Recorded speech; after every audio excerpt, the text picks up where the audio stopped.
Tremble Staves is a piece I've been working on since the invitation from the Living Earth show back in 2016 to collaborate with them. In some parts of this piece, we're having Andy really not play anything. He's miming the performance that he is teaching a percussion ensemble to play the rhythms.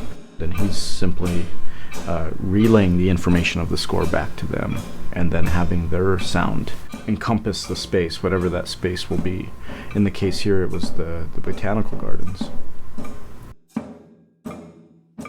The Botanical Gardens was this magical space because we had a ton of very natural elements to interact with. Like, a lot of the drums were prepared with the leaves and the actual shrubbery from the Botanical Gardens themselves.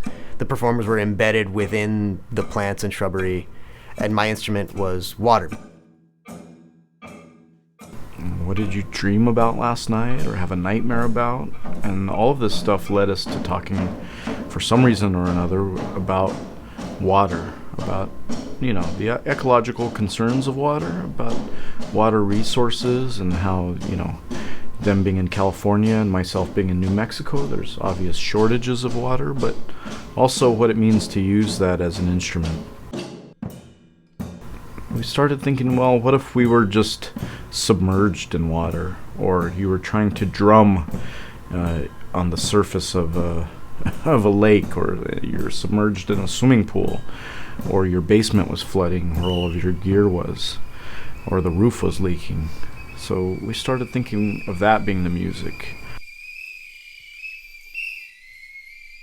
I think there's different tactics that I'm always conscious of trying to integrate into my compositions, and one of that being the oral tradition, or the ways that one might learn the composition in real time as they're performing it for the audience for the first time.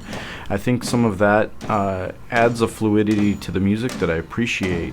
To give an example, maybe a communal choir of people who can join in at any time to make music, despite their experience.